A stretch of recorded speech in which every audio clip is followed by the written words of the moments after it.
We're back with more of these 80s cartoon nostalgia rewind pilot episodes. Uh, at once there were three, now there are 80 of us. 80 of us. What are we watching tonight, guys? Do you remember? Yeah. Well, we haven't watched it yet. How can I remember? What we talked about? Do you remember what we Oh, said we're I going to remember watch? what we talked about. We talked about G-Force. Report, Freaking baby. the G's, baby. So, The G-Force, not to be gotcha. confused with the guinea pig movie. Yeah. You pulled the rug out from under me because I was going to set up a joke later where we were going to say, "Who's your favorite member of G-Force?" And I would have said like Wayne Brady or some shit. Zach Galifianakis. The Wait, the one who's really a hamster, not a guinea pig. yeah. um, this is also something that's been like known by three different names right, I was in the just going to US. say that. To Yeah. find this, I had to search Battle of the Planets. Well, but see, this isn't. So here's the thing: Yeah. Battle of the Planets was the first U.S. adaptation of it from the late '70s or mid '70s. The one that we're going to hopefully watch is actually I don't is know. actually G-Force, From which is the '86. 80s.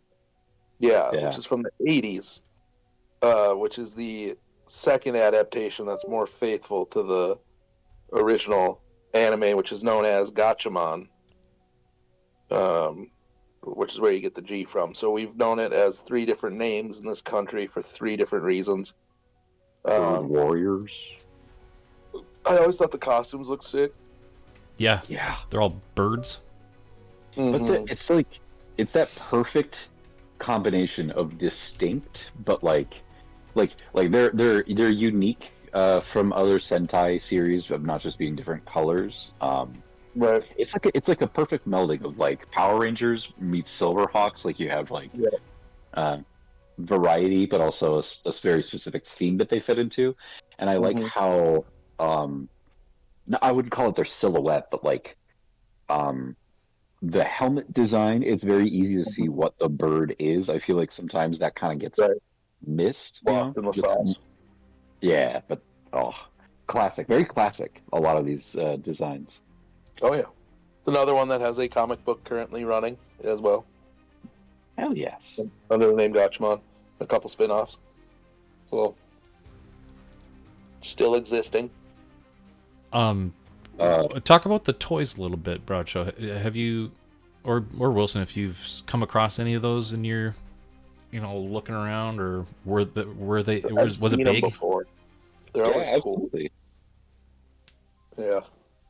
There's like you go into a place like Paradox, and they've got their statuettes or whatever it is, and or like imports models, action figures, stuff like that. And every so often you'll see a Ken in his like white getup, or Mm-hmm. I think maybe one thing I noticed in just like looking up a little bit about some gotchas and G-Force today was it seems like there was like a period from '72 with Battle of the Planets, and then '86, and then '90. Like Yep. it hit kind of like some of these other ones where there was like uh, a One a decade. a it wasn't even of a decade. It was just like every 5 or 6 years it seems like there was another uh, adaptation of it or something. And I wonder how current that trend stayed. Right. Maybe we're due for another like round of gotcha coming back. Better.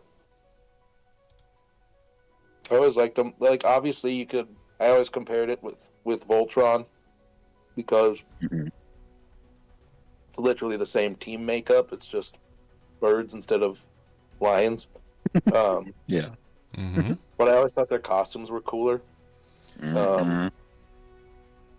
And yeah, they're just vividly stick out in my mind just for cool design.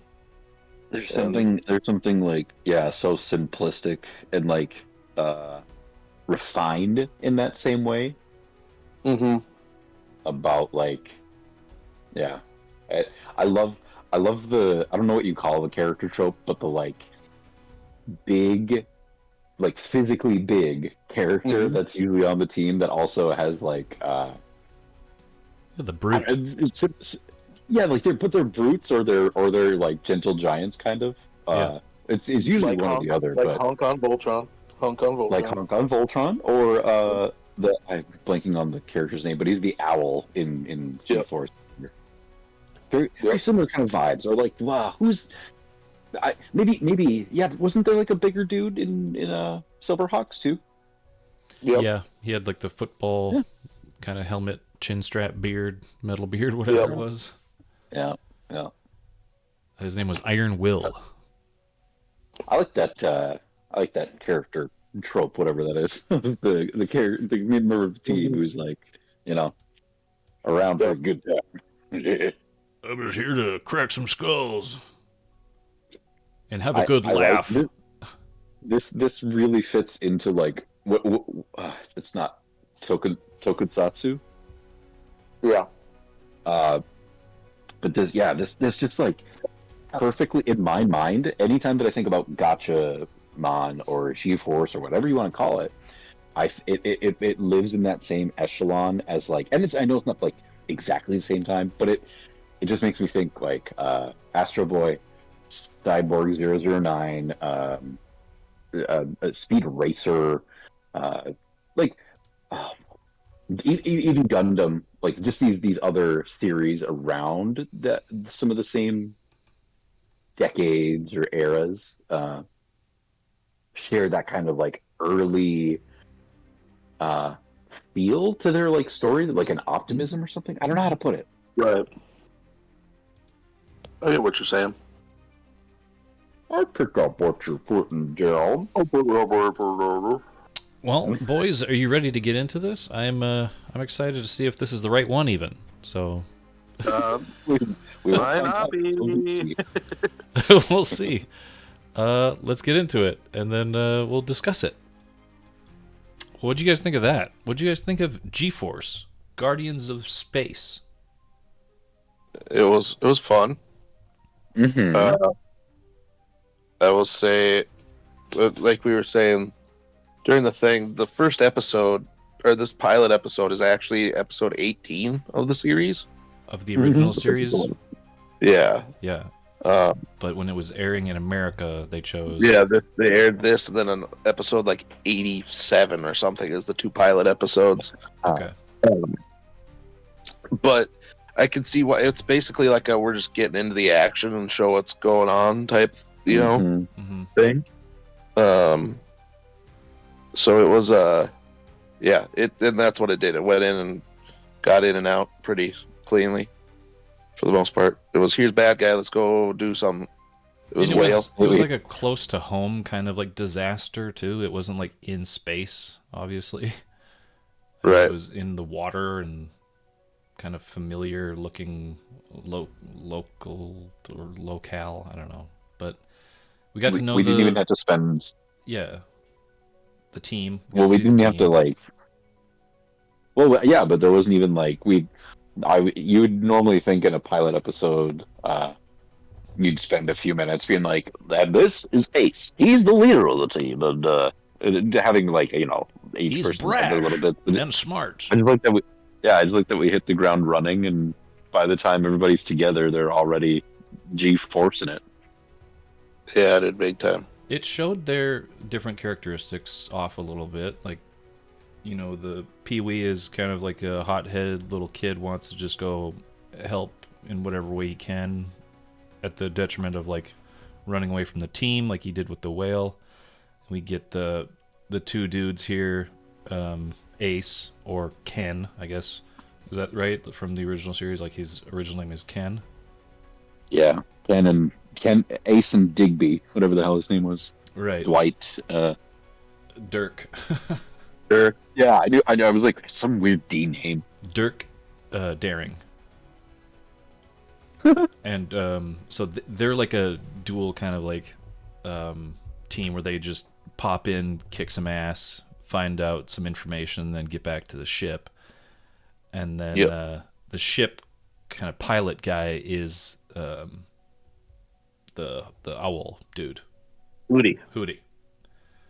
And Hootie always gets left behind, I guess, and he's kind of just, I always get He's left pilot, man. behind and kicking rocks. Yep, And he's whatever. the pilot of the Phoenix, so he's got to be left behind.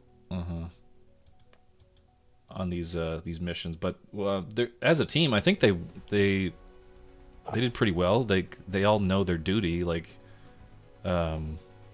Dirk, kind of is I don't know. He uses gadgets a lot.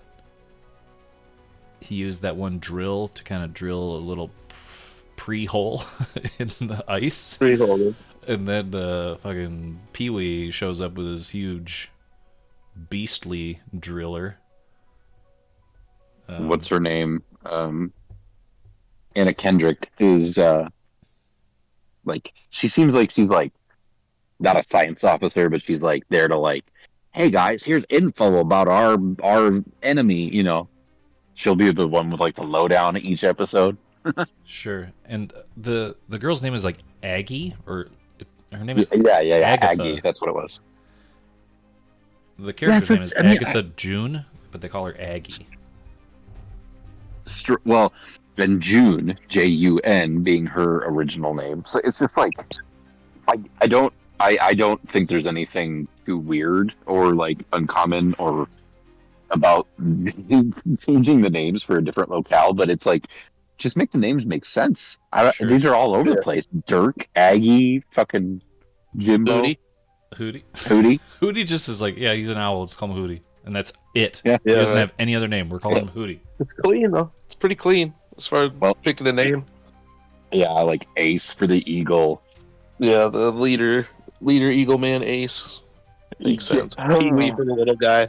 It's just where you get Big to D for the Dirk. condor. Dirk and what's Aggie. her name again? Aggie. Agatha. Aggie, yeah. Agatha or That's what June. Right. Oh, That's how she's maybe Crazy thing about her, the girl on the team, Aggie, her voice actor is Barbara Goodson. Yep. Who we probably all best know as the voice of Rita Repulsa for the English dub of Power Rangers. Wow. That's amazing. But she was also like the main boy from Fooly Cooley. Yep. I knew she sounded She familiar. was well, she is. She was like Mother Talzin in Clone Wars. She was if you watched Dan to Dan, she was the Turbo Granny on that. She was Granny Chio on Naruto. She's got a lot of she was credits. fucking- I'm just looking at them now. So She played TK's mom on Digimon. Awesome. a dirk is a long-bladed thrusting dagger. So maybe maybe that's why they called him that. Is he's like the frickin' like I don't know what you would. I'm thinking like Zero from Mega Man X, or like he's like the like tough, badass like fighty member of the team. So maybe that's why they called him the same thing as a fucking knife. You got Ace. Brings out the mental image of a American fighter pilot. Yep, that's true. And you got Dirk. Dirk, I'm gonna stab you. I thought She was, initially Dirk Diggler from Boogie Nights, but Yeah. I keep thinking that every time I say Dirk, my mind like fills in with Diggler. Dirk Diggler, dude. Touch. You got the touch. She played Kaori and Kira too. Crazy. I think it was all over the place, man. Freaking.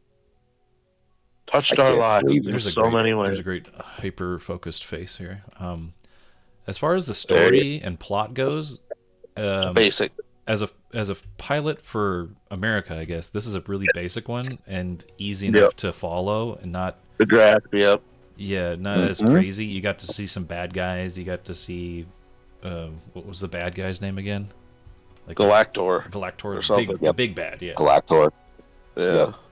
got to see snippets of him. Yeah, there's no like, and because of the mythical powers of the eagle, of like the bird clan that were gifted to each, it's just people dress up in fucking bird suits and fight evil. it's that simple. Get over it. Yeah, there's no like kind of weird magic or mysticism behind it. They're just like a team of combat pilots, and they go fight evil in space.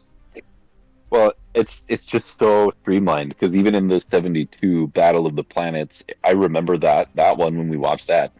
That started with that like robot being like, and I am their helper in Center Neptune, where they and it just doesn't have any of that. It's just Right. whatever the aerial equivalent to hitting the ground running is. That's what this does.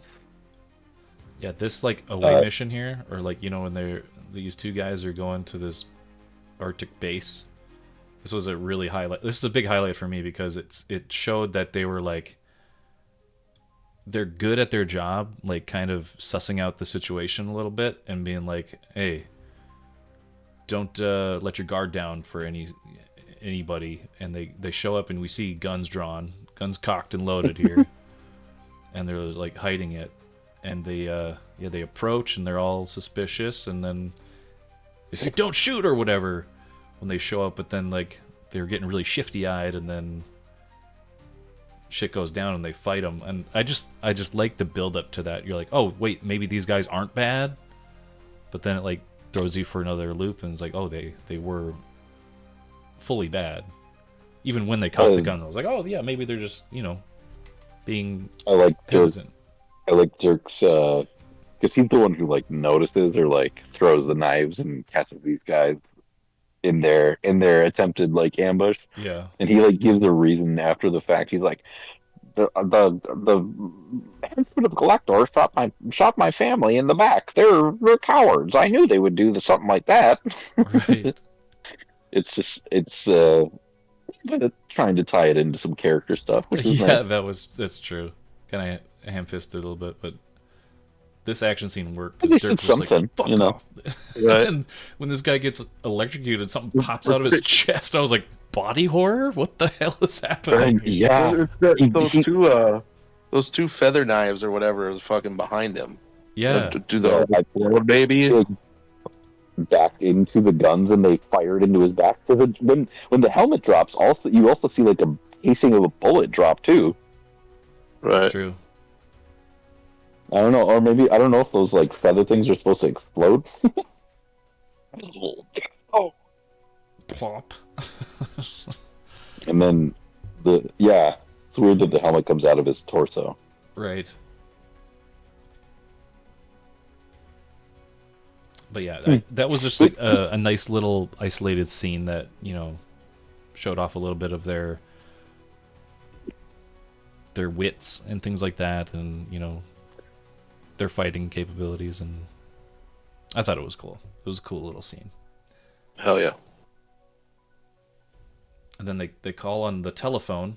If anybody's watching, in the 80s, there was no such thing as cellular telephones, and this is a cord phone. Right. I guarantee you, like kids growing up now are gonna be like, "Wait, phones had cords? What?" You couldn't play any Clash of Clans on those phones. Yeah, you can't take pictures with that phone. You can't listen to your favorite song on that phone. You'd have to call in a number to a radio station and have them play it.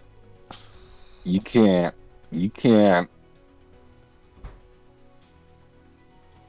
There's no That's it. Raid Shadow That's Legends on that phone. I guess that's like Clash of Clans, whatever. This I think solidly to me fits in the middle of the bunch right now as far as like just like quality wise or how I feel about it. Like it was fun. I liked it. I could having watched like that OVA, I can see like some of the highs that this Gatchaman GeForce series can reach, or like stuff that is definitely more in line with my taste. But then there's like looking at this, I'm like, I could have used a little bit more of this, a little bit more of that, but it was by no means bad. Not as bad as like I don't know. I don't want to say G.I. Joe was bad, but I just don't think it was as necessarily as strong as some others. Right. Yeah. Or Voltron, whatever you want. Yeah, I'd say for me, yeah, this sits right in the middle. It kept my attention. There's some laughs, there's some gaffs. I mean, we had some. I think we had a good time watching it as a group. Oh yeah. Like with all of these, they're always a good time. But then when you kind of analyze them a little bit more, you kind of strip it down to some pieces that are like, oh, this isn't working. But like through the whole time watching this, I was down. I was fine with this story, and the action was fine. It got time to breathe. That's what's one thing it has against, G.I. Joe. G.I. Joe was just like boom, boom, boom, boom, boom, boom, boom, everything happening all in your face. Yep. It took its time a little bit. Yeah. But yeah, we had some static interference throughout, and that's great. Hell yeah. Brought a certain. I could play with these toys. I would love to play with these toys, I think. Yeah. Yeah. Give me that Phoenix like spaceship for them all to go in, and they can launch from there on their little mission. Hell yeah. This is one I do not have toys for, unfortunately. It's one I always wanted toys for, but never had. I really dig their suits. I dig their whole Me getup. too.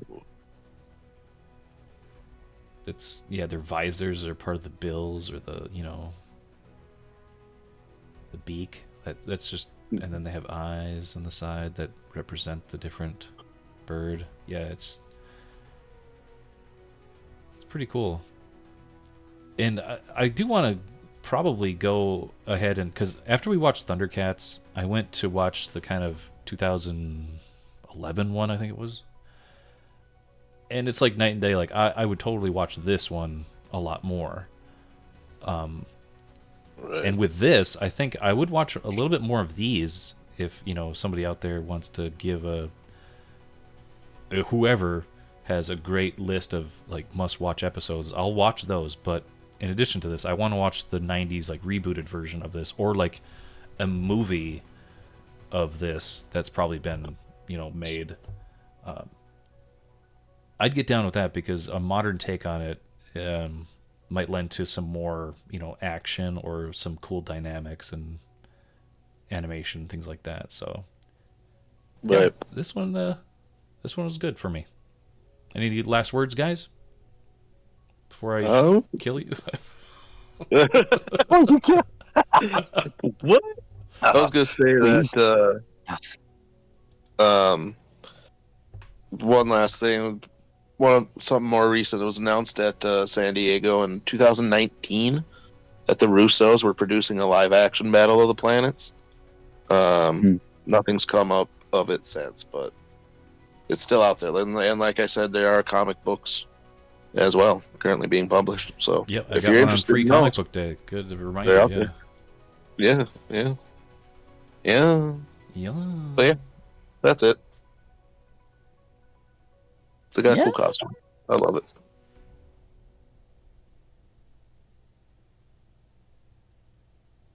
All right. Well, thanks for joining us on this episode. What else do we have to watch after this? Captain Planet? We have Captain Planet. We have Mask, and we have what's that other weird one that I keep forgetting? I don't know. Just a second. It's right here.